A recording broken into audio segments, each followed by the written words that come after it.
دی موږ ته په میوند کې ماته راکول، اوس موږ په کرکټ کې افغانانو ته ماته ورکول، ځان مو ورکول خو بازي نه درته ګټل. انګریزانو په یوه اوور کې 12 منټې هدف ټاکلی دی، اوډرا ډیټا ګوره، اوس به افغانان په یوه اوور کې پوره کوي. تر ډبې ډرنېدل. که افغانان دا لوبه وګټي نو مالیه به ټوله وبخښل شي. دا هم اول بال ترسره کیږي، بال ترسره سو، شپږیزه واټ په لومړي بال سره 6 منډې جوړې شولې او بالر ته ډېر سخت ارګ راغلی دی. دوهم بال او دا څه وشول؟ ډېر ښه پر داخله ویشتل. وخت نه ضایع کیږي، دستي بل بال کیږي.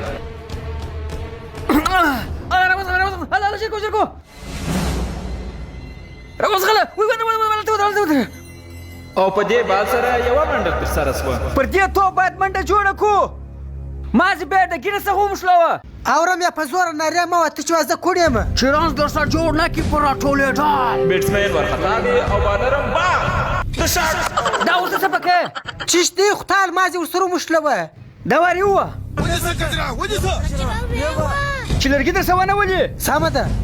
بال کول او دا هم پنځم بال. تا چکه ولیکئ. خو تال چې لرګي درسه ونه ویلي ما بالا بیا ډوغورځوي ګیم مې چکه دا کوي. دې نو ته بایلې خوشکې مه کوه، ما په آی پي ایل کې بازیان یې کړي دي، خلک ما ته پیسې راکړي، ته خوشکې کوې. بازي ډېره حساسه ده، افغانان باید په هر صورت دا بازي وګټي. یو توپ پاتې 5 منډې. دا باید ته شپږیزه کې که مو دا بازي بایلول نو خو باره هغه دی، بارانونه موسته او بل مالیه به هم دوچان ته ورکوو. باره به د لور څخه څه شو خورو یاره. زه خو خپله ول خورم، په تا نه یم خبر. ول ته خو ګردم ول خورې. اوس یو شپږیزه ووایه چم وکړه یاره ورسه. ګر سړی وده نه اوس یې څه درته وم، په یو بل اته دنې درته وم. دا آخري بال دی، باید شپږمه ووایي. اوس ګټال د وخت سات اخیستل مالیه افغانانو بازي بایلوله، اوس به نو مالیې ته ځان ټینګوي. اوسه ګټال No ball! واټ No ball! نو بال Yes, no ball!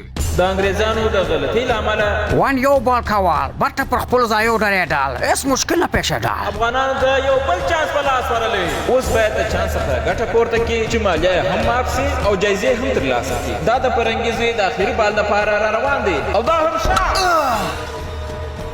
او دا هم بال په هوا کې دی. روان دی Винница Соеба! وګورو چې څه پېښېږي. لا بال روان دی، کیچوکو ټوله حیران دي. بال روان دی او اوس هم دا یې هم او دا که چکه کړي، یعنې افغانانو بازي بایلوله.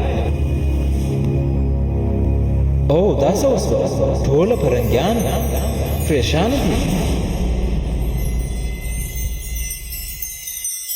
اور دا د ګورځي کوڅې کې وړتي دي. بازي د افغانانو په ګټه تمام شو. امپایر په چې پورته کړل او دا شپږیزه موږ وګټل. د واورې شپږیزه چې ول ودې ګټله. ګټونکو ته د اسلام موبایل مرکز تلیفونه ورکړي. تسلا والا موږ ته څه پلان کوي؟